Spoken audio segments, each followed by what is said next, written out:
Câmara dos Deputados são chamados para o governo federal para colocar em debate a discussão para os trabalhadores daquilo que o governo não tem coragem de fazê-lo.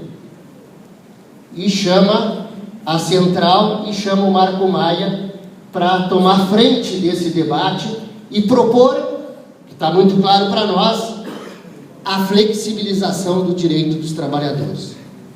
Eu escutei aqui o companheiro que faz o debate lá da ANR e que nos representa tão bem lá, mas ao mesmo tempo a gente tem que fazer uma reflexão.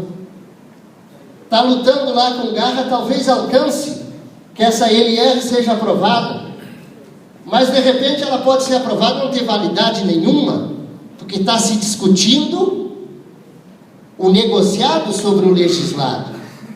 E a gente sabe que com a estrutura sindical brasileira que tem, e para os exemplos que foram colocados aqui, a gente sabe que a hora que o negociado prevalecer sobre o legislado, muitos sindicatos vão entregar o direito dos trabalhadores. Então essa grande conquista já está ameaçada por aquilo que está sendo proposto hoje dentro do Congresso. Eu sei que o companheiro Arthur, quando falou aqui do compadrio lá, com relação ao Marco Maia, eu sei porque ele conhece a história e ele estava brincando. Porque o Marco Maia, se vocês não conhecem, nós conhecemos bem o estado do Rio Grande do Sul. E eu até sou suspeito para falar.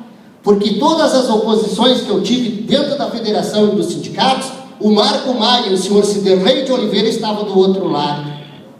Estavam lá tentando nos calar no ramo da alimentação do estado do Rio Grande do Sul, da discussão que a gente fazia. Então, para deixar bem claro quem é esse cidadão que a gente já conhece tão bem e que não se admira, não nos causa nenhuma admiração do que ele vá fazer esses trabalhos sujos lá no Congresso Nacional, sim. Então a gente tem que atentar para esse ponto. Eu sei que o debate maior vai ser amanhã. E nós temos que defender, na minha avaliação, a estrutura sindical brasileira que nós temos, porque já foi dita que é a melhor estrutura que tem. É melhor que a europeia, é melhor que qualquer outra estrutura que esteja por aí. E ela está calcada em cima de 3 pilares básicos. É importante colocar isso. Quais são os pilares? A sustentação, que é o imposto sindical, a questão da organização, que é a unicidade sindical, e um outro pilar que pode estar um pouco desconectado e que pouca gente se dá de conta, que é a questão da normatização. E isso a gente tem que ter bem claro. A questão da sustentação. O imposto sindical, para mim, é a verdadeira autonomia e liberdade sindical, sim. Os trabalhadores contribuem para a sua entidade de classe e essa entidade de classe tem que prestar conta àqueles que contribuem, não a patronal. Contribui, são os trabalhadores contribuindo direto para a sua entidade sindical. E ali sim, da liberdade sindical. Porque existe uma troca. Eu acho que é importante se antenar para isso. Qual é a troca que a CUT propõe? E eu falo da CUT porque eu já estive dentro da CUT, já fui militante, fui praticamente escorraçado de lá por não concordar com as ideias da majoritária da CUT. Então, deixa claro, a taxa negocial é golpe. É golpe, companheiros.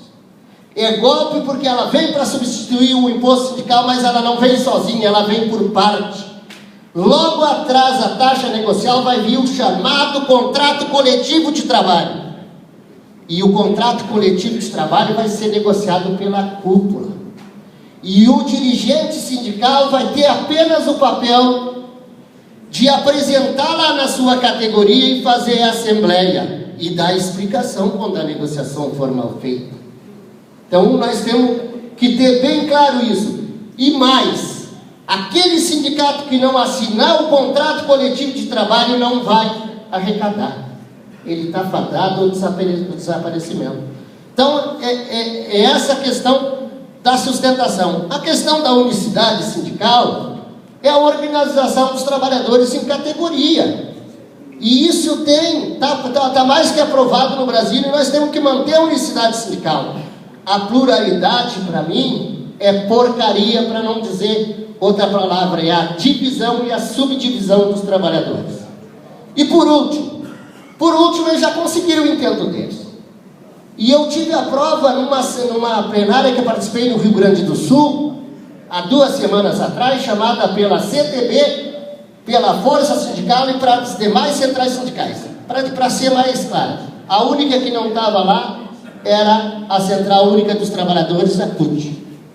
E lá nesse debate, quando nós fomos discutir o poder normativo da Justiça do Trabalho, que estava a vice-presidente do tribunal no Rio Grande do Sul, ela deixou bem claro que a emenda 45, no seu inciso 2º, foi para atender a investida da CUT com relação ao poder normativo da Justiça do Trabalho. E o que diz lá no inciso? De comum acordo.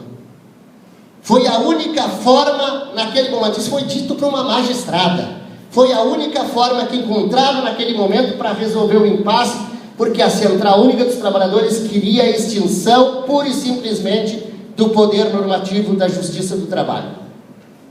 E o de comum acordo, o que é? O de comum acordo é o seguinte: eu sento na mesa, negocio com a patronal, chega um momento que a negociação não avança mais, eu vou para a categoria, não tenho força para fazer a greve, muitas vezes até pela conjuntura que se vive no momento, e eu não posso recorrer lá se o patrão não me autorizar. É isso que acontece na emenda 45. Então, um dos pilares da estrutura do nosso país, da estrutura dos trabalhadores, já está de joelho. E eles agora atentam para a questão da sustentação e da unicidade sindical. E é isso que eu acho que nós devemos, enquanto CNTA, Confederação Nacional dos Trabalhadores, fazer a discussão. E fazer a discussão nesse fórum qualificado e tirar nossas propostas. E aí eu concordo lá com o que diz o Araújo. Eu acho que nós não temos que fazer a discussão esperando que as centrais venham e façam. Nós temos que fazer a nossa discussão e dizer: nós queremos ir por aqui. E aquela central que vir e encampar a luta dos trabalhadores da alimentação, é com ela que nós vamos junto para a batalha final. Muito obrigado.